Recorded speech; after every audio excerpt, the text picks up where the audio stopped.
Hamınız xeyir olsun. Türkçə müəllimə, interaktiv təlim dedikdə nə nəzərdə tutulur? İnteraktiv təlim nə dedik? Qarşılıqlı əlaqədə də şagirdlərin qarşılıqlı əlaqə, qarşılıqlı fəaliyyət üzərində qurulan təlimdir. Bəli, şagird. Burada həm müəllim, həm şagird. Həm şagirdlə fikir mübadiləsi aparırlar da, hər kəs öz fikrini deyə bilir. Bu da uşaqlarda metakognitiv bilikləri inkişaf etdirir, problem həll etmə, əməkdaşlıq. Hansılarda problem həll etmə, düşünmədir, ondan əlavə olaraq digər ki, sərbəst şəkildə fikirlərini ifadə etmədir. Şagirdlər deyir, interaktiv təlimin əsas məqsədi odur ki, şagirdlər də şagirdlər də pasiv şəkildə deyil, yəni aktiv şəkildə dərsin bir üzvünə çevrilirlər, yəni fəal təlimlə. Daha sonra dərsin adı nədir? Dərsin adı şagird, deyəsən interaktiv təlim olmalıdır. Şagird yönümlü interaktiv təlimdən söhbət edir. Deməli, siz mənə deyin ki, deməli, Türkçə müəllimə, sinifdə sual-cavab prosesinin aparılması nədir? Burada müəllim sual-cavab zamanı müəllim əvvəlcədən sualları hazırlamalıdır. Deməli, onları da dərsin məşğələsinə də məqsədinə uyğun hazırlamalıdır. Neçə cür sualdan istifadə edirik? 2 cür sualdan istifadə edirik. Burada deməli ATS aşağı təfəkkürlü suallar, bir də yuxarı təfəkkürlü suallardan istifadə edirik. Onların içərisində dedik ki, aşağı yuxarı təfəkkür suallar. Aşağı təfəkkür taksonomiyanın hansı mərhələlərini əhatə edir? Yuxarı təfəkkür səviyyəli suallar taksonomiyanın hansı mərhələsini əhatə edir? Aşağı təfəkkürdə tətbiq etməkdir, yadda saxlamaqdır, anlamaqdır. Sonra yuxarı təfəkkür hansılar idi? Yuxarı təfəkkürdə də dəyərləndirməkdir, təhlil etməkdir, yaratmaqdır. Daha sonra siz mənə deyin görüm, deməli, ümumiyyətlə sualı verərkən müəllim nə qədər gözləmə vaxtı verməlidir uşaqlara? Qapalı sual verərkən 5 saniyə, 15 saniyə gözləməlidir. Açıq sual verəndə 20-30 saniyə gözləməlidir ki, oturan uşaqlar da sualı fikirləşsinlər, onların sayı çoxalsın. Biraz uşaqların sayı çoxalmış olsun. Ümumiyyətlə, müəllim daha çox, məsələn, deyə bilərikmi ki, bir sinifdə açıq suallardan daha çox istifadə eləsin, və yaxud qapalı suallardan daha çox istifadə eləməlidir? Açıq suallardan istifadə eləsə daha yaxşı olur da. Bəli. Həm açıq, həm qapalı, daha çox açıq suallardan istifadə eləsə, əlbəttə ki, bu uşaqların inkişafına gətirib çıxara bilir. Məsələn, ki, yalnız açıq suallardan istifadə etməlidir, necə olar bəs? Açıq suallardan istifadə etsə necə olar? Qapalı təfəkkürə sahib olan, deyək ki, aşağı təfəkkürə sahib olan uşaqlar, yəni çətinliklərdən qoşula bilməyəcəklər, adaptasiya ola bilməyəcəklər. Daha sonra, deyək ki, şagird müəllimə hər hansı bir sual ünvanlayır. Əgər şagirdin ünvanladığı sualı müəllim bilirsə, necə sualı cavablandırmalıdır? Nə etməlidir? Əgər deməli, şagird müəllimə hər hansı bir sual verirsə və müəllim də bu sualın cavabını bilirsə, onda şagirdin özünün bu suala cavab verməsini istəyəcək ya da bu sual haqqında nə düşündüyünü soruşur. Və bunu da deyir, sinifdə müzakirə edə bilərik. Bəli, şagirdləri ümumilikdə ünvanlaya bilər ya və birinci şagirdin özünün cavab verməsini sövq edə bilər. Əgər şagird bilmirsə, ümumi sinifə müraciət edə bilər, yoldaşlarına kömək etsin. Ümumiyyətlə, əgər dərsin son mərhələsidirsə, deyir, özü də müəllim həmin sualları cavablandıra bilir. Deyək ki, hər hansı bir mövzunu izah edirsiniz. Bu mövzunu izah edərkən şagird əvvəlki mövzulardan sual verir. Nə edəcəksiniz? Əvvəlki mövzulardan sual verirsə, Həmin anda mı onu cavablandırmalısınız, yoxsa nə? Əgər dərsin əvvəlindədirsə, asan sualdırsa, yəni qapalı sualdırsa cavablandırmaq olar. Aha. Ümumiyyətlə, bax, dərsin izahı zamanı verir bu sualı sizə. Yox, deyirik ki, onda dərsin sonunda cavab verərəm. Məsəl üçün, hər hansı bir mövzunu izah edirsinizsə, şagird başqa bir mövzudan sual verirsə, artıq məsələn bu mövzunu qoyub digər mövzuya keçmiş olsaq, şagirdlərin fikri qarışacaq. Ona görə bildiririk ki, dərsin sonunda və yaxud da ki, axır dərsin sonuna qədər məsələnin sualını cavablandırmış olacaq. Müəllim əgər şagirdin sualının cavabını bilmirsə, nə etməlidir? Onda deyir ki, bu çox maraqlı sualdır. Əvvəlcə sən bu haqda özün araşdırma elə, gələn dərs fikirlərimizi bölüşərik ya da birlikdə müzakirə edərik. Özü də bildirir ki, mənim üçün də maraqlı oldu bu sual. Yəni, məsəl üçün, əvvəlki ənənəvi təlimdə müəllim hər hansı bir bilmədiyi mövzunu belə bildirmirdi. Lakin indiki fəal dərsdə, ümumilikdə interaktiv təlimdə şagirdlərin də hər hansı bir ünvanladığı sualı özünüz də. Bəli, müsahibəyə düşən mövzulardandır Günay müəllimə. Bax, bu müsahibəyə düşən bir də imtahanda bəzən müəllimlər deyir ki, elə mövzudur ki, heç o mövzunu biz sizinlə keçməmişik, ay müəllim. Amma baxıram ki, sualların ətrafında çoxunda, məsəl üçün, bu situasiyalı tipli mövzulardandır. Məsəl üçün, sinifin idarə olunması daha çox düşür, bir də belə bir suallar çox düşür. Daha sonra Türkan müəllimə hansı hissə qaldı? Təlim qaldı burada. Fəal dərs və fəal dərs dinləmə. Fəal dinləmə dedikdə nə nəzərdə tutulur? Ümumiyyətlə, biz hər kəsi fəal dinləyici adlandırırikmi? Elə şagirdlər var ki, dərsdə olurlar, amma fikirləri orada olmur da. Ümumiyyətlə, şagirdlərin həm fiziki olaraq, həm də zihni olaraq, yəni dinləmə qabiliyyəti formalaşdırılmalıdır. Yəni, onlar təkcə fiziki olaraq deyil də, zihni olaraq da dinləməyə bacarmalıdır. Ona görə deyirik ki, məsələn, adicə elə özümüzü götürək. Bir də görsən, dinləyirik, amma fikrimiz başqa yerdədir. Heç bilmirik ki, məsələn, qarşımızda insan nədən danışdı. Deməli, fəal şəkildə dinləmiş olmuruq. Fəal dinləmənin burada nümunələri var. Hansı nümunələrə rast gəlmişik? O 6 dənə olan deyirsiniz, diqqəti danışana yönəltmək, empatiya vermək, danışan sözünü kəsmək. Bax, bunlardan hansındaydı? Deyirəm ki, göz təması qurmaq lazımdır, kontrargument gətirmək, yəni beynimizdə canlandırılmasıdır, danışanın bədən dilini, mimikasını, yəni onun jestinə, bədən dilinə daha doğrusu qulaq asmalıyıq. Diqqəti danışana yönəltmək. Danışana yönəltmək. Məsəl üçün, kontrargument belədir ki, məsəl üçün, onun danışdığını sən beynində canlandırırsan da bir növ. Məsələn, onun dediklərini beynində canlanır. Kontrargument gətirmək belədir. Məsəl üçün, beynində deyil, kontrargumentlər hazırla. Onun dediklərini sən beynində canlandır. O mənada.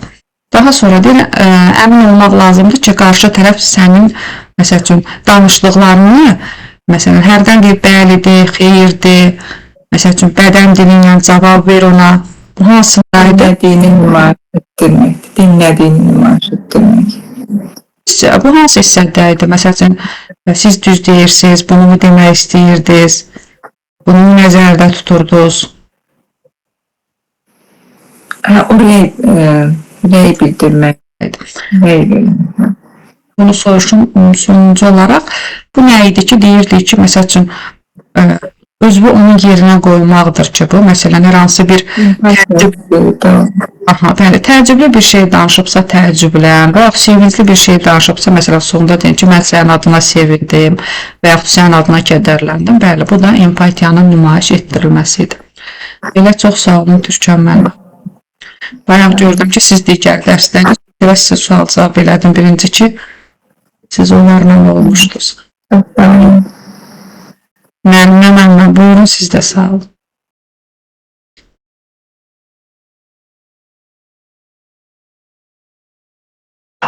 Axşamınız xeyir müəllim. Axşamınız xeyir olsun, Nərminə müəllimə. Yaxşı oxumamışam deyə ona görə gələn səfər eləyərsizsə. Aha, yaxşı. Necə ürəyiniz istəyir, elə olsun. Reyhan müəllimə bu.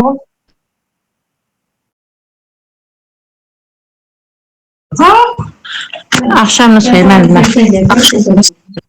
Müəllimə. İnteraktiv təlim nədir dedik? İntegrativ qarşılıqlı əlaqə deməkdir də müəllimə. Burada həm müəllim şagird, həm də şagird bir-biri ilə qarşılıqlı Olur. Yəni müəllim şagirdlə müstəqil şəkildə sərbəst şəkildə öz fikirlərini qarşı tərəflərə bildirə bilir və həm də mühazirə tipli dərsdən çıxır. Müəllim şagird arasında qarşılıqlı münasibət olur. Və həm də deyir ki, burada aktiv şəkildə, şagird pasiv şəkildə deyil, aktiv şəkildə dərsə qoşulmuş olur. Amma şagirdlərdə hansı bacarıqlar formalaşır? şagirdlərdə metakognitiv bacarıq, yoxsa ünsiyyət,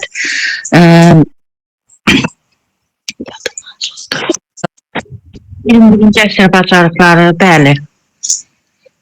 Fikir yürütmək, anlamaq, Bəli, problem həll etmə, müstəqil düşünmək, əməkdaşlıq. Bəli, bu kimi inkişaf etmiş olur. Dərs prosesinin müzakirəsi var, burada sual cavabı var ki, ümumiyyətlə biz dərs prosesinə əvvəlcədən mi hazırlanırıq, yoxsa suallar ilə dərs əsnasında? Bəli, əvvəlcədən müəllim öz fikrində canlandırmalıdır, öz fikrində təsəvvür etməlidir ki, mən hansı sualı biləcəm də, təxmin eləməlidir sözünün beynində hazır olmalıdır. Bəli.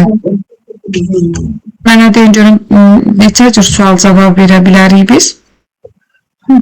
Açıq, bir də qapalı.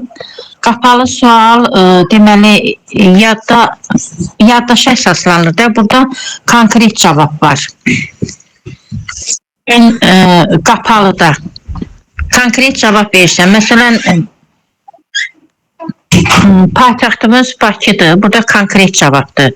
2-2-4-dür konkret cavabdır. Ancaq açıq sualda fikirlər müxtəlif olur. Düşüncələr müxtəlif olur. Hər bir şagird, hər bir kəs bir cür mülahizə söylüyor, bir cür söylüyor. Sualı cavablandırmış olur. Gözləmə vaxtı nə qədər olmalıdır? Gözləmə vaxtı olmalıdır, bu vacibdir. Çünki anında cavab verə bilməz şagird düşünməlidir. 3-5 saniyə ən azından. Qapalıda 15-20 saniyədə açıqda olmalıdır. 15-20, hətta 30 saniyə belə şagirdlərin düşünməsi üçün plan verə bilərik. Bəli. Daha sonra mənə deyin görüm, deməli, ümumiyyətlə müəllim şagirdin sualını cavablandırma strategiyaları var burada. Şagirdin sualının cavabını bilirsə nə etməliyik? Bilirsə, əvvəlcə şagirdin öz dilindən eşidib, onun fikirlərini eşitmək, sonra əlavə fikirləri əlavə etmək, genişləndirmək lazımdır. Əgər sualı bilmirsə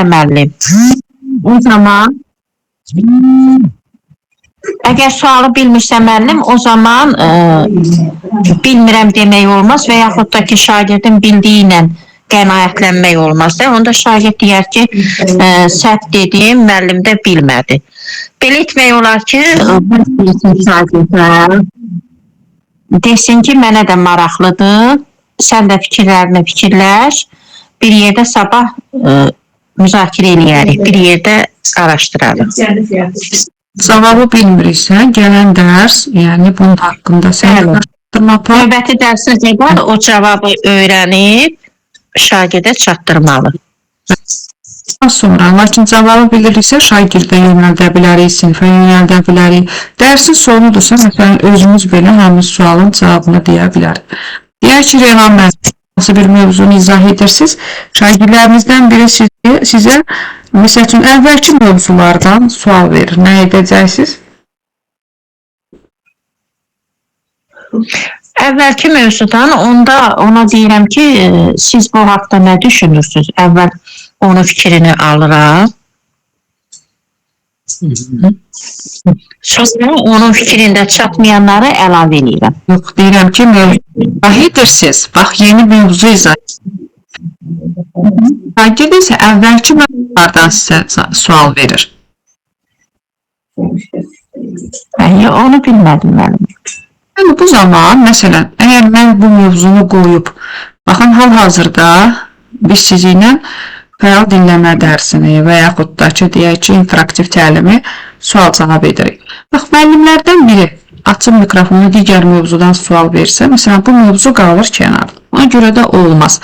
Deyir ki, mövzunu izah etdikdən sonra şagirdin sualını da cavabsız qoymaq olmaz. Bildirə bilərik ki, mən sənin sualını cavablandırmış olacağım. Lakin, indi yeni mövzunun izahını verim, dərsin sonuna qədər axırı sualın cavablanacaq. Tənəffüsdə də olsa, dərsin sonunda da olsa, şagirdin sualını cavablandırmış olur. Baxın, belə. Əgər, məsələn, variantda düşsə, biz götürsək ki, həmin şagirdin sualını o zaman cavablandırmalıyıq, bu yanlışdır. Ümumiyyətlə, cavabsız qoymaq olmaz sualı. Lakin yeni mövzunu biz izah ediriksə, əlbəttə ki, yeni mövzunun izahını verdikdən sonra bunu etməliyik. Daha sonra nə qaldı soruşmadığımız. Deməli, burada fəal dinləmə dərsini keçmişik. Biz kimləri fəal dinləyici adlandıra bilərik? Hər dinləyəni biz fəal dinləyici adlandıra bilirikmi? Xeyr. Dinləyən, deməli, dinləmədə aktiv olmalıdır, diqqəti kənar yerə yönəltməməlidir, yalnız fikrə yönəltməlidir, başqa hadisələri fikirləşməməlidir, danışanın sözünü kəsməməlidir. Belə deyək də, müəllimə, bütün köklənməlidir, danışana da fikri orada olmalıdır ancaq. Bəli, həm fiziki olaraq deyil, həm də zihni olaraq, idraki olaraq qarşımızdakı danışan insanı da dinləməliyik. Bax, bunlardan hansındaydı deyirəm ki, hansı nümunədəydi ki, deyirdim ki, məsəl üçün, yəqin ki, bunu demək istəyirdiniz, siz düzmü deyirsiniz, bunu mu deyirdiniz? Yəni, bu kimi suallar verirəm.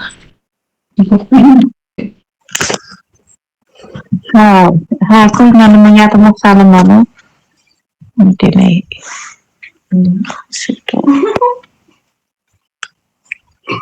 Hər hansı bir məqamlar da olar ki, aydınlaşdırmaq məqsədi ilə bir sual da verə bilərik bu hissədə.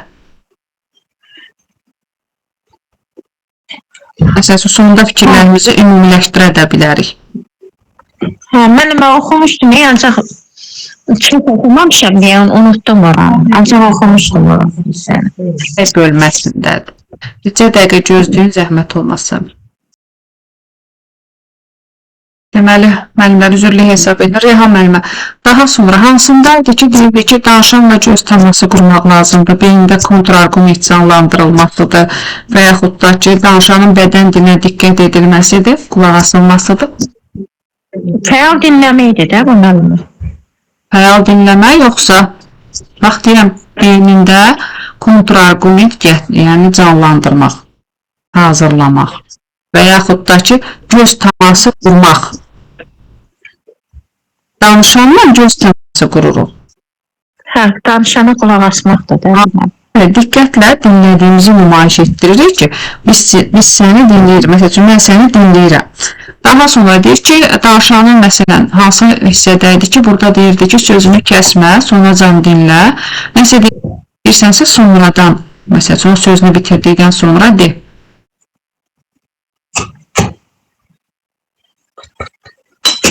Nə zaman ola bilər bu? Yadımda qaldı bu hissə.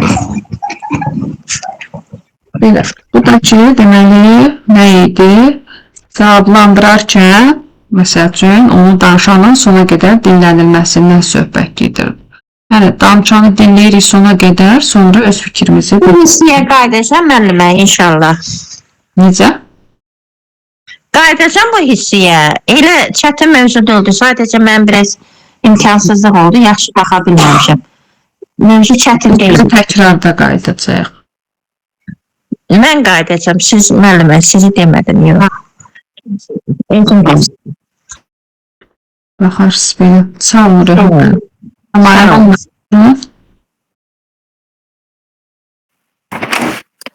Axşamınız xeyir. Müəllimə. Siz mənə deyin görüm interaktiv təlim dedikdə nə nəzərdə tutulur? İnteraktiv təlim yəni qarşılıqlı əlaqədir, fəaliyyət üzərində qurulan dərsdir deməli. Bəli, şagird, müəllim şagird arasında. Şagird arasında, müəllim şagird arasında. Yəni burada bu təlim zamanı yəni informasiyalar passiv yox, aktiv şəkildə demək şagirdlərə tətbiq olunmalıdır da, çatdırılmalıdır aktiv şəkildə. Qiymətli. Yəni Burada şagirdlərdə problem həll etmədir, daha sonra hansı bacarıqlar inkişaf edir? burada şagirdlərdə ünsiyyət bacarığıdır, əməkdaşlıq bacarığıdır, sonra metakognitiv bacarıqlar inkişaf edir, tənqididir, dərsə şagirdləri dərsə həvəsləndirir. Bəli. Mühazirə tipli təlim modelindən çıxır, aktiv şəkildə şagirdlər aktiv üzvünə çevrilmiş olurlar. Müzakirə prosesi necə təşkil olunur, nə üçün lazımdır? Müzakirə Müzakirədə suallar idi, açıq suallar. Açıq qapalı suallar. Bilmədim hansı nədən sual verilir. Burada açıq suallar, qapalı suallar verilir şagirdlərə. Açıq sual. Bax, mən bir neçə xüsusiyyət deyim, görə bu hansına aiddir. Deyirəm ki, məsəl üçün, bəli, xeyr, razıyam, razı deyiləm. Yəni, qısa cavablar tələb edir. Qısa qapalıdır. Qısa verilirsə qapalı. Burada bəli, xeyr var da faktlara əsaslanır.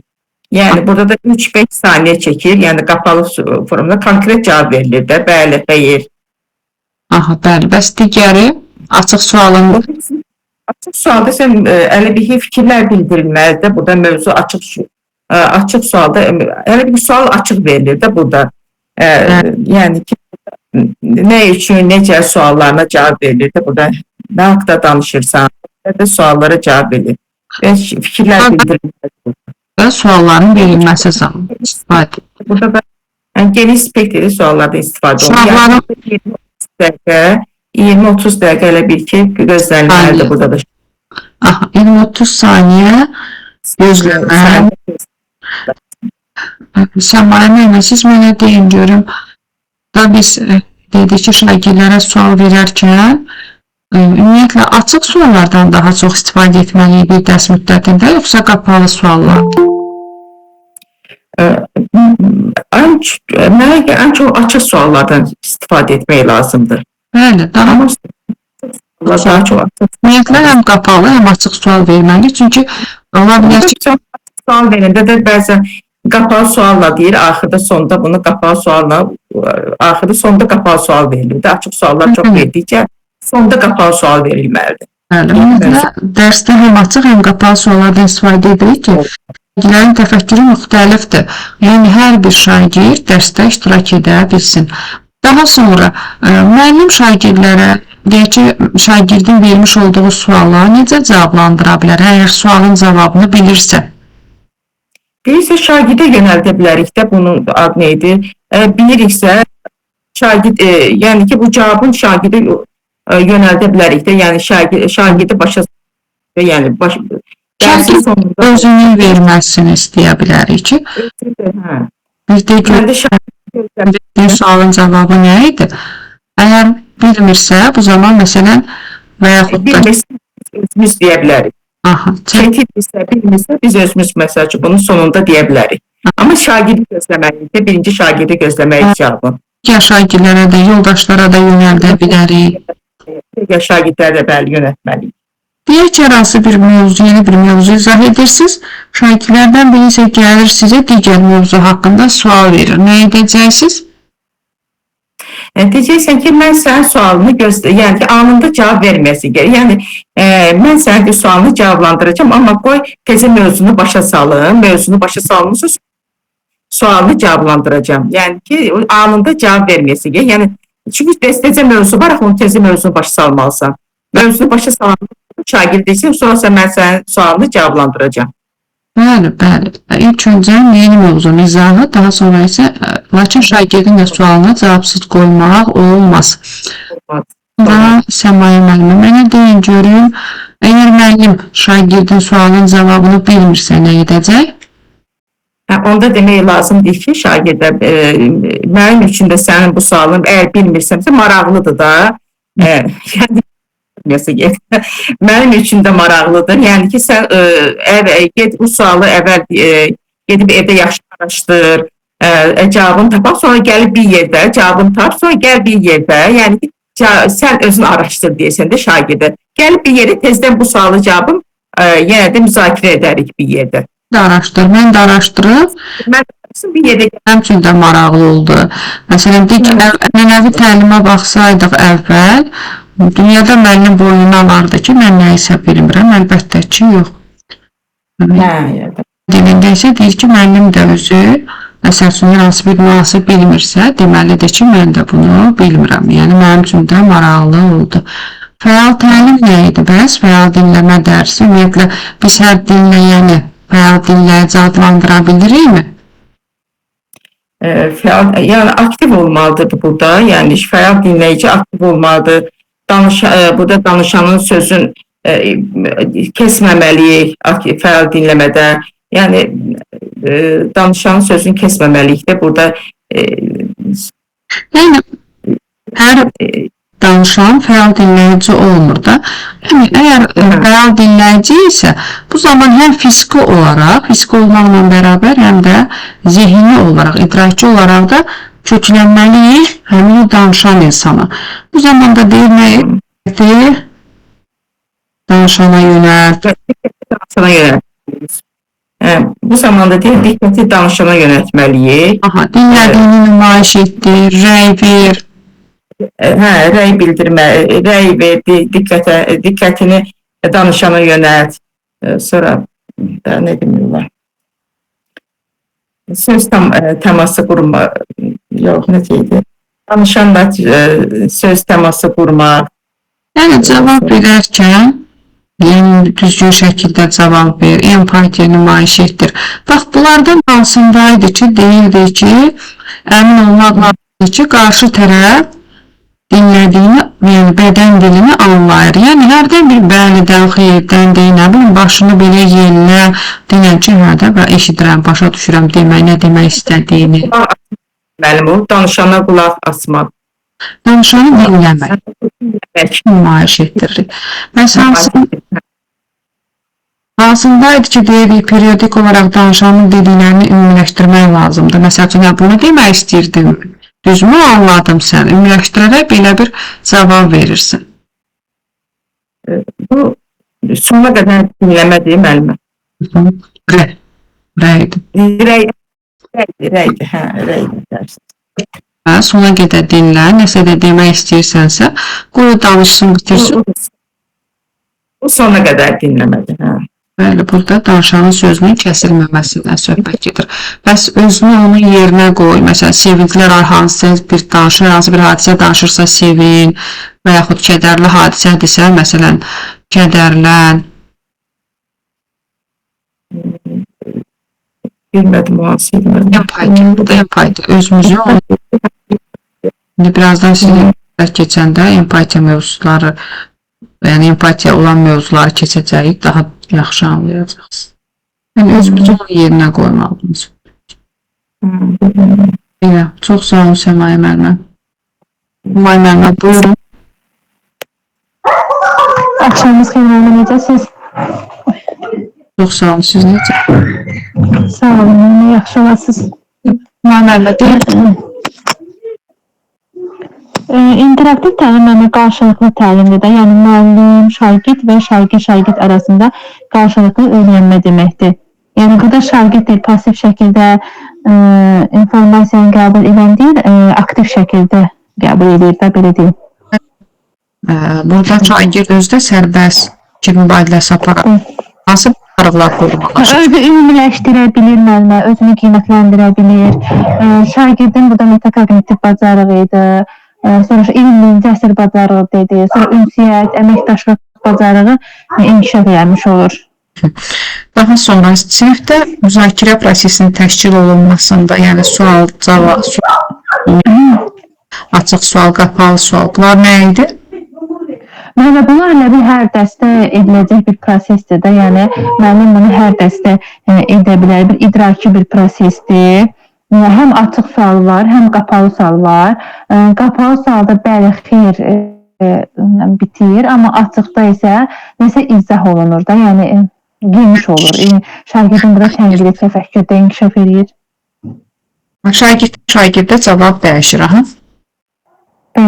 Şagirddən şagirdə, yəni hər şagirdin özünün açıq sualda fərqli bir izahı olur da, amma qapalı sualda qısa və konkret olur. Bəli, xeyr, belə cavablarla bitir.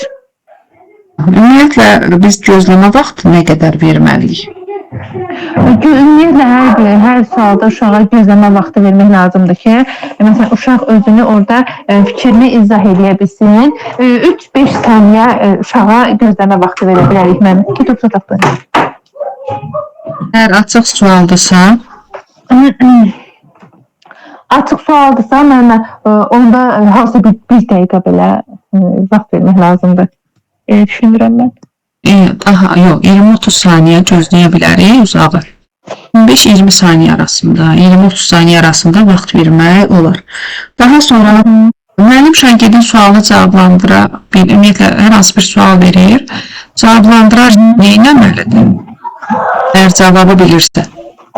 Cavabı bilirsə, məsələn, birbaşa sualın cavabını deməməlidir də, yəni şagirdlə onu müzakirəli şəkildə sualın cavabını tapmalıdır. Qarşılıqlı əlaqə nəticəsində o sualı izah eləmək, yəni birbaşa sualın cavabını ötürməməlidir də, deməməlidir. Yəni şagirdlə bir yerdə sualın cavabını araşdırmalıdır ki, şagird orada inkişaf edəsin, qarşılıqlı əlaqə olsun. Daha sonra, deməli, bəs əgər müəllim mövzunu izah edib başqa bir mövzudan sual verirsə, nə edəcək? Deməlidir ki, yəni orada məsələn mövzumuz nədirsə, ona uyğun yəni dərs keçirilməlidir də, amma sonunda, yəni dərs bitəndən sonra kiminlə əlavə sualı varsa, o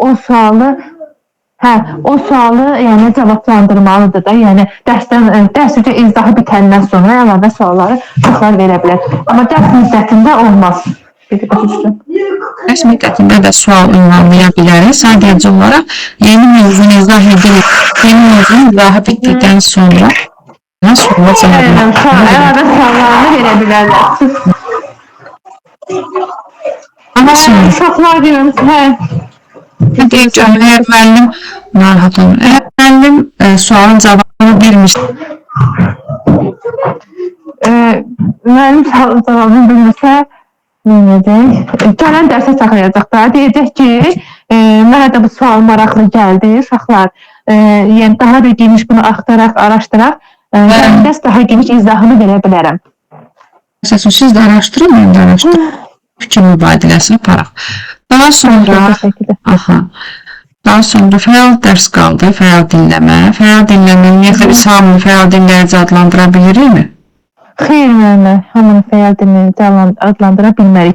Yəni, fəal dinləyici odur ki, məsələn, insanların zihni olaraq, fiziki olaraq hər bir şeyin nəzərə alınmalıdır da. Yəni, hər bir insanda fəal dinləyici adlandırmaq olmaz.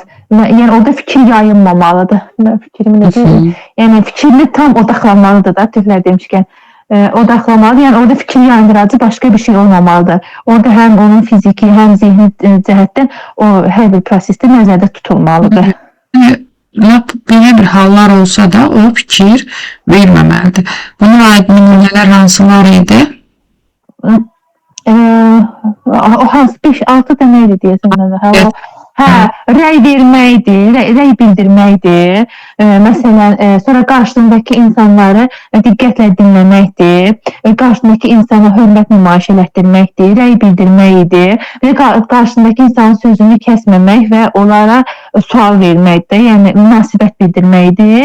Bir də ki, bir yadımdan tutdu. Diqqət danışana yönətmək, dinləmək. Empatiyadır, bir də empatiya da var idi. Bir də empatiya var. Bəli. Bunlardan hansındaydı ki, deyir danışanın məsəl üçün anlaması üçün məsələn biz ona bəli, xeyir, bədən dilimizdən istifadə etmək, yəni mesaj kimi ötürməliydik. Qarşımdakı insana diqqətlə dinləməkdir. Bəli, dinləməni nümayiş etdirmək. Məsələn, hərdən bir bəli deyirəm, xeyir deyirəm, bir başımı yerdən eləyim. Tərif edirsən, bəli, yəni qulaq as, ona fikrini çatdırmasın ki, sənin fikrin səndədir də, qulaq asıram. Ətrafda diqqət yayındıran məqamlara fikir verməmək, danışanın bədən dilinə qulaq asmaq. Danışanın hörmət əlaməti nümayiş etdirməkdir mən orada. Hörmət əlaməti də var idi burada. Hə, qarşındakı insana hörmət əlaməti nümayiş edir. Yox idi o. Diqqətlə Dinləməkdir. danışana yönətməkdə diqqəti danışana yönəldirik ki, bax göz təması qururuq, onun dediklərini beynimizdə canlandırırıq. Ətrafda hansı bir hadisə də baş versə fikrimizi yayındırmırıq. Yalnız o insana Xəyal dinləmək. diqqəti danışana yönətməkdən söhbət gedir. Aslındaydı deyirik sözünü kəsmirik, çünki o sözünü kəssək vaxt itkisinə gətirib çıxara bilər. Hə, o qarşısındakı insanın sözünü kəsməyə ona sual verirsən də, yəni münasibət bildirirsən. Aha, bir də deyir ki, cavablandırarkən aqressiv olma, tənqidi yanaşma, bu kimi Hörmətdir də, hörmət nümayiş etdirməkdir, qarşındakı insana hörmət. bəli, mədəniyyətin nümayiş olunması da müəllimə. Belə. Sağ olun, Görür, çox sağ olun. mövzu çox çətin idi. Neçə müəllimə Çətin deyil, müəllimə. Sadəcə bir şey nədir? Adam bilmir o suala necə cavab versin. Oxumuşam da, səsinizi dinləmişəm. Amma bilmirdim ki, mən o suallar necə cavab veriləcək, mən ona necə cavab verəcəm də. Yəni bəzən mənə maraqlı idi. Nə yaxşı oldu. Sağ olun müəllimə, çox sağ olun. siz də sağ olun. Sağ olun. Zəhmət olmasa.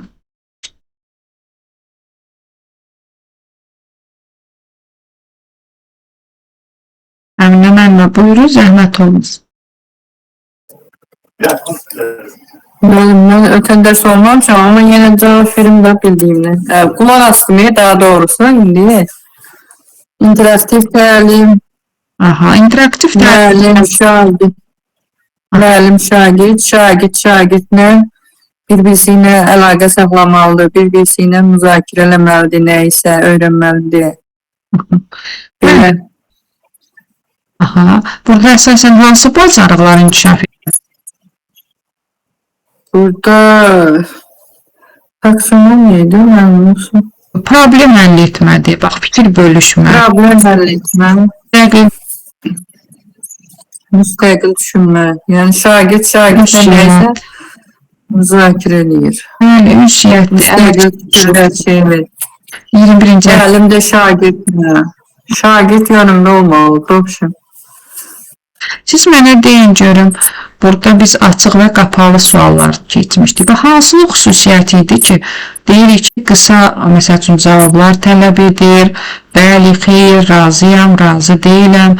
Məsələn, hər hansı bir tarixi şəxsiyyətin harada anadan olduğunu, doğum tarixini və yaxud da ki, deyə bilərik ki, tarixi hadisəni soruşa bilərik, nə zaman baş verdiyini. Bu hansına aid ediləcək? Açıq sual yoxsa Açıq sualdır. Qapalı sual, 1-2 saniyə, 30 saniyə. ki, Nizami Gəncəvi nə harda anadan olub? Müəllim, burada xatırlamaqdır.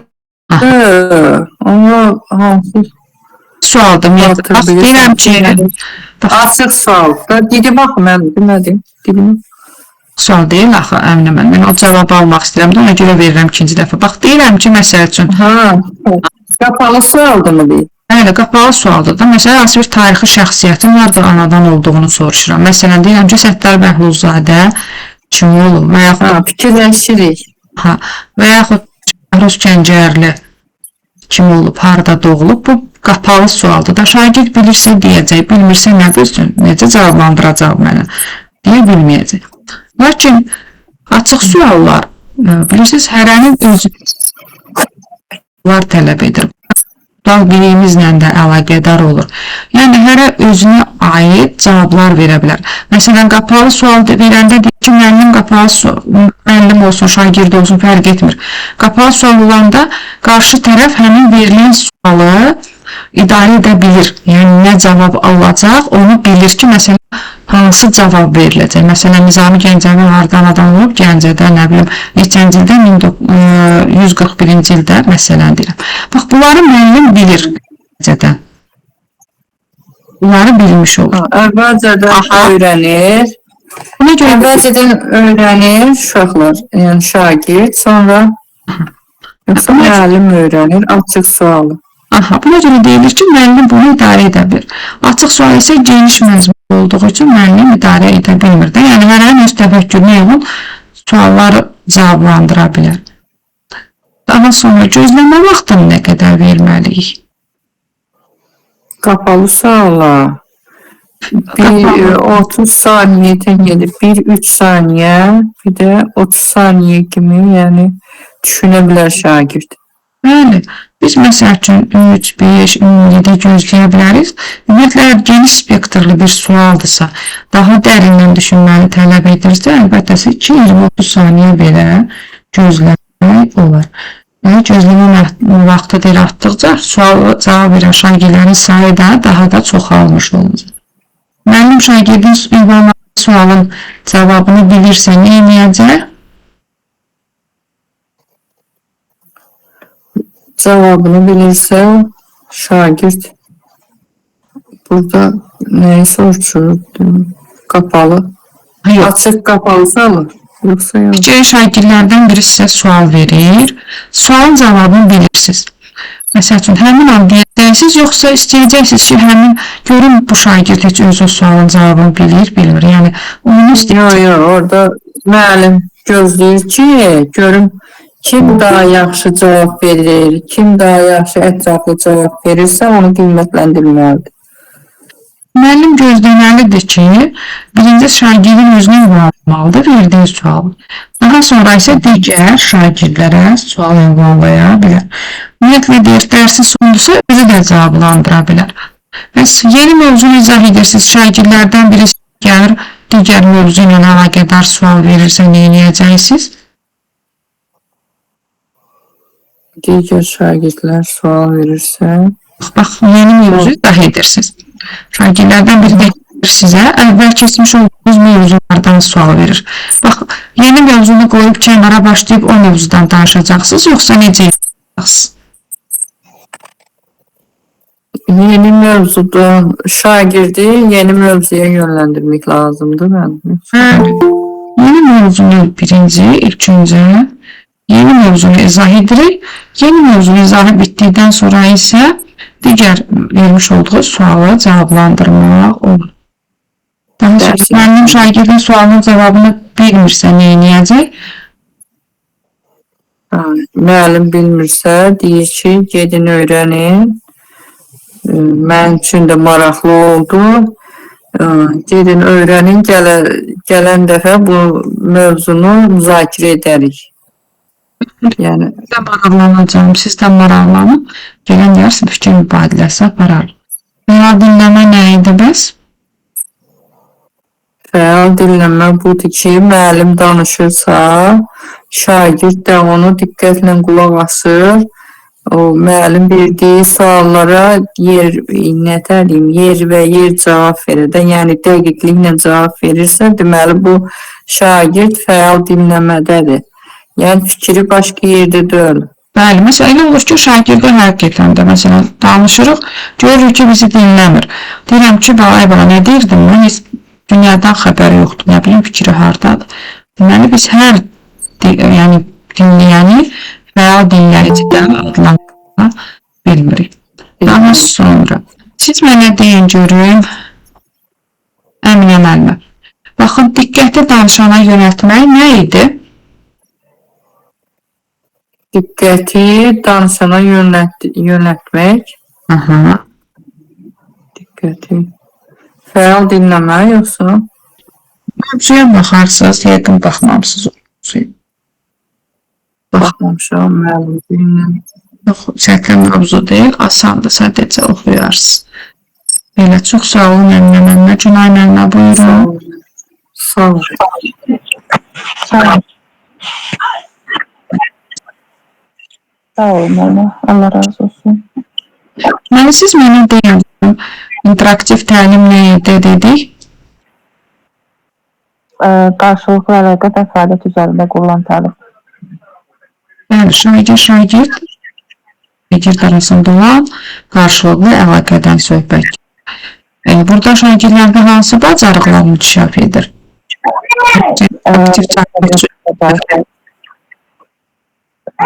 Metakognitiv bacarıqlar. Sonra Tənqidi təfəkkür, şagirdlərdə problem həll etmə, sonra sual-cavabda iştirak. bəli, əməkdaşlıq, ünsiyyət, düşünmə. Praktik bacarıqlar. Bəli, bu bacarıqlar inkişaf etmiş olur. Daha sonra siz mənə deyin görüm, ümumiyyətlə sual-cavab prosesi təşkili necə təşkil olunur? Sual-cavab müəllim deyirdi iki formada açıq sual və qapalı sualdan. Açıq sual nə idi? Qapalı sual nə idi? Açıq sual o idi ki, şagird deməli sual verilərkən şagirdə bir neçə saniyə gözlənilmə. Yox, 15-20 saniyə təxmini gözlənilir. 2 dəqiqə.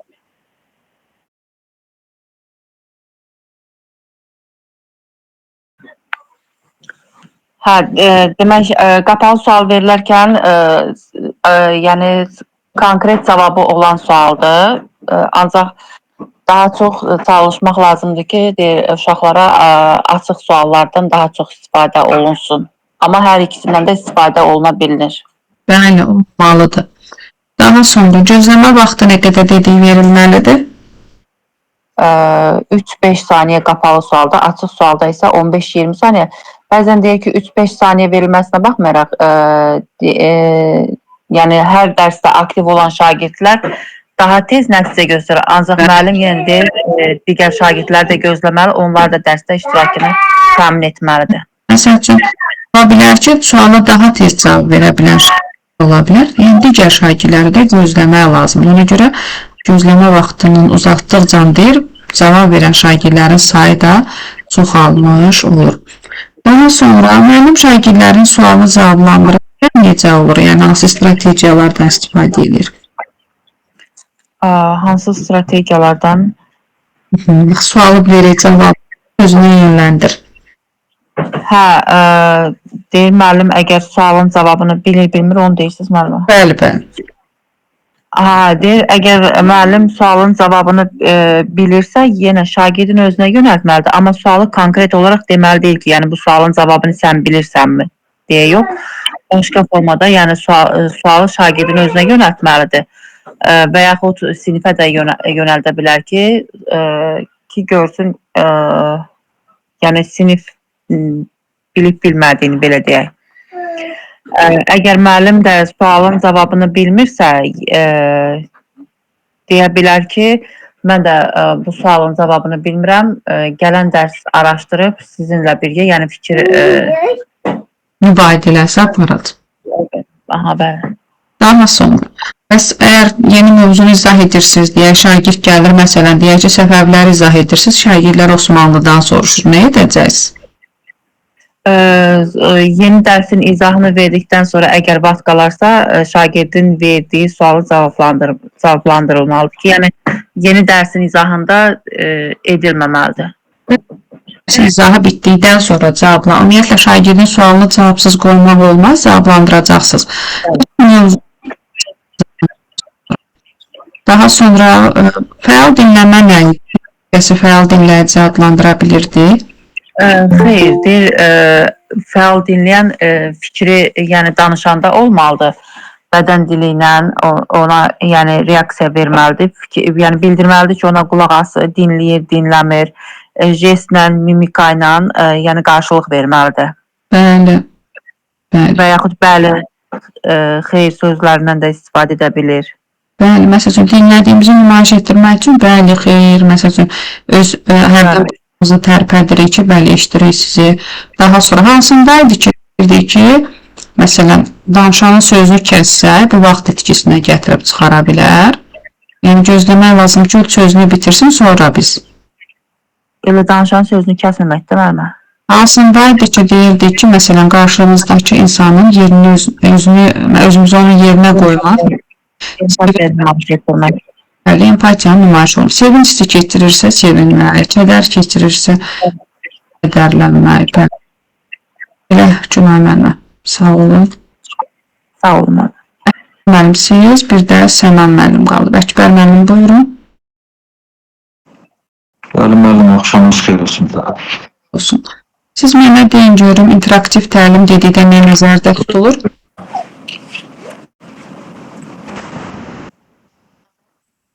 İnteraktiv təlim deyəndə nə nəzərdə tutulur? İnteraktiv təlim qarşılıqlı təlimdə əməkdaşlı sual verməyə belə metakognitiv bacarıqlara, 21-ci əsr bacarıqları, Bəli. problem həll etmək belə. Şagird, müəllim şagird arasında olan qarşılıqlı məsəl üçün fikir mübadiləsi. Şagird, müəllim şagird. Bəli. Söhbət gedir. Yəni burada deyir, şagirdlər də passiv deyil, aktiv dinləyici kimi dərsə qoşulurlar. Sərbəst şəkildə fikirlərini, münasibətlərini bildirə bilmiş olurlar. Yəni burada əvvəl mühazirə tipli təlim modelindən çıxıb aktiv şəkildə baş verir öyrənmə. Daha sonra sinifdə neçə cür sual-cavabdan istifadə edilir? Sinifdə 2 cür sual-cavabdan istifadə olunur. Açıq sual, qapalı sual. Açıq sualda daha çox düşünməyə imkan verilir. Qapalı sualda qısa düşünməyə cavablanmada belə bəli, xeyir.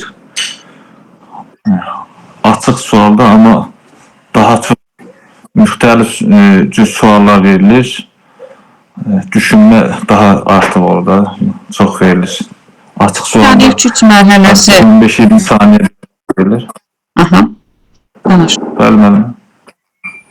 Aha, danış. Açıq sualda o gözləmə vaxtı 15-25 saniyə, hətta 30 saniyəyə qədər gözləmə olur. Qapalı sual cavabda 3-5 saniyədir. Baxın, deyirik ki, konkret olduğu üçün. deyirik ki, aşağı təfəkkür səviyyəsi taksonomiyanın hansı mərhələlərinə aid edilir? Aşağı təfəkkür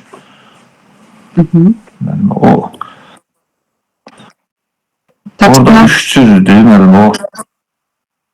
Taksonomiyanın ilk mərhələsi aşağı, digər mərhələlər isə YTS, yəni yuxarı təfəkkür səviyyəli suallar aid edilir. Məsəl üçün, şagirdə biz yuxarı təfəkkür səviyyəsini inkişaf etdirmək üçün taksonomiyanın təhlil, dəyərləndirmək, yaratmaq mərhələsinə aid suallar ünvanlaya bilərik. Müəllim əgər şagirdə, daha doğrusu şagird müəllimə sual verir, müəllim cavabı bilmirsə, nə edəcək? Müəllim cavab bilmirsə, deməli ki, siz də araşdırma apararsınız, mən də araşdırma gələn dərsimdə daha ətraflı birlikdə bunu cavablandırarıq da belə. Əgərləri məsələn cavabı bilirsə, nə edəcək? Cavabı bilirsə, dərsimiz yekunlaşsın deməlidir. Dərsin sonunda cavablandıracam da belə cavab verməlidir. Əgər mövzunu izah edirsə, bunu edə bilər. Elə ki, məsələn, mövzu ilə ümumiyyətlə sual ünvanlayır, cavabı bilirsə, birinci həmin şagirdin özünün cavab verməsini istəyə bilərik, digər şagirdlərə yönləndirə bilərik və s. Fəal dinləyimə dərsini oxumusunuz. Fəal dinləyici dedik, kimlərə biz fəal dinləyici deyirik? Fəal dinləyici dinləmə qabiliyyəti aktiv olmalıdır, dinləmə də aktiv olmalıdır. Bəli. Aktiv olan şagirdlər və fəal dinləmə bacarıqları yüksək olaraq, həm də ki, zehni olaraq dinləməyi bacarmalıdır. Yəni, təkcə fiziki olaraq deyil, Məsələn, uşaq var, oturur, özü buradadır, fikri Allah bilir haradadır. Və bunlar fəal dinləyici, yəni bacarığı onlarda yoxdur. Ona görə də həm fiziki olaraq, həm də zehni olaraq. Burada bir neçə nümunə var idi. Hansı nümunələr idi? Müəllimimizə internet istəsəniz, yaxşı başa düşə bilmirəm. Bir neçə nümunə var idi. Deyirdi, diqqəti danışana yönəltmək. Nümunələr orada dinləmədir, nəy bölməsidir. Danışanın sözünü kəsməmək, diqqətin olmasını, Bunlardan bir də empatiya. Bunlardan hansı idi ki, məsələn, deyirik ki, cavablandırarkən aqressiv olma, tənqidi fikirlərdən, mülahizələrdən kənar dur.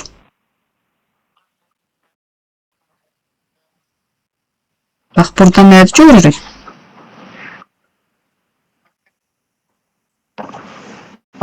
Səsiniz yaxşı işdə bilmədim. Eyb yoxdur, Əkbər. Müəllimə. Eyb yoxdur, Əkbər müəllim. Baxarsınız, dərsin son mərhələsi idi o hissəyə, baxarsınız. Ola bilər internet bir yaxşı tutmadı. Səna müəllimə Baxmışdım, oxumuşdum, yaxşıdır. Mən bu üsulu necə deyim, belə siz üçün belə bir müəllim olmağı sövq edirəm də belə olmaq lazımdır. Bu üsul sizin üçün bir müəllimin olması, bax belə başa düşülür. İnteraktiv təlimdə sizin üçün bir olmaq, bu belə anladım əvvəldə. Da bunu müəyyən əlim dəyib düşdü bayaqlar, müəllimlərlə test işləyəndə dəydi düşdü. Yəni, fikir vermir, cavab bu deyildi. Səna müəllim, hazırsınız siz? Bəli. Səna müəllim, siz mənə deyin görüm, interaktiv təlim deyəndə nə nəzərdə tutulur? İnteraktiv təlim verilişdə qarşılıqlı əlaqə və ya fəaliyyət üzərində qurulan əlaqə edilməkdir. Üzərində qurulmuş təlimdən sonra arasında olur fikir mübadiləsi. Şagirdlə müəllimin, şagirdlə şagirdin arasında. Baxın, burada şagirdlərdə hansı bacarıqlar inkişaf edir interaktiv təlim zamanı? Hansı xüsusiyyətlər var ümumiyyətlə? Deduksiya,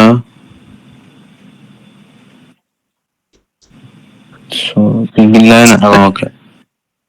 Bir-birlərlə, necə deyim, ünsiyyətləri, sonra interaktiv təlim adından da göründüyü ki, əməkdaşlıq olacaq, ünsiyyət olacaq, problem həll etmə olacaq, müstəqil fikir yürütmə olacaq. Çünki sərbəstlərdə adından da göründüyü kimi sual-cavab prosesi neçə cür sualdan istifadə olunur sinifdə? sual-cavab prosesindən necə sual? Sual verə bilərik biz, bayaqdan danışırıq. 2 cür. Bəli, hansılar idi? Sual vermə mədəniyyətini Vermə mədəniyyəti. Açıq tipli suallar, qapalı tipli suallar. qapalı tipli sualdır.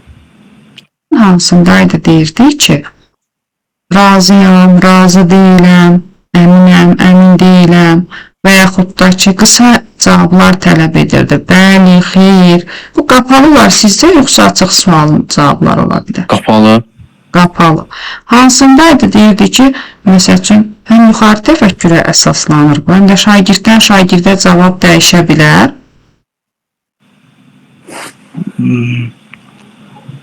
Şagird.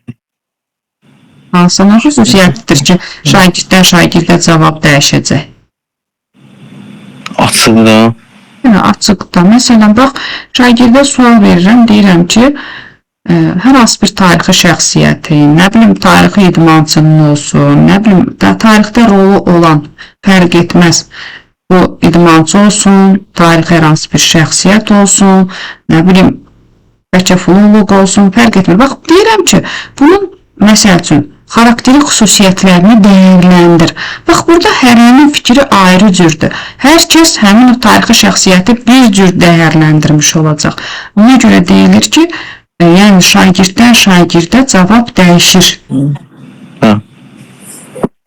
Gözləmə vaxtını nə qədər verməliyik biz?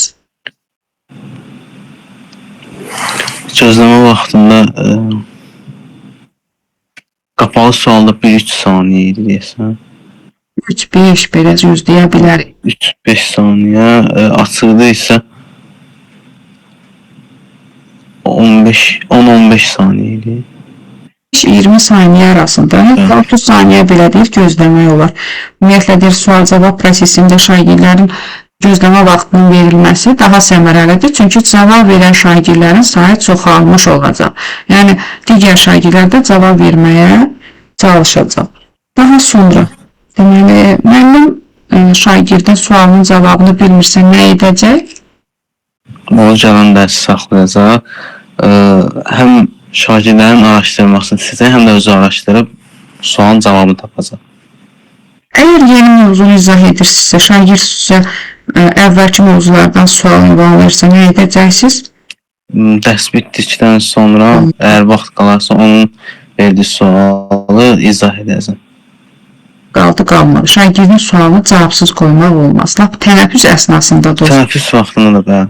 Sual, bax, elə bir suallar çıxsa qarşınıza bilin ki, şagirdin sualını cavabsız qoymaq olmaz. Onun sualını cavablandırmaq lazım.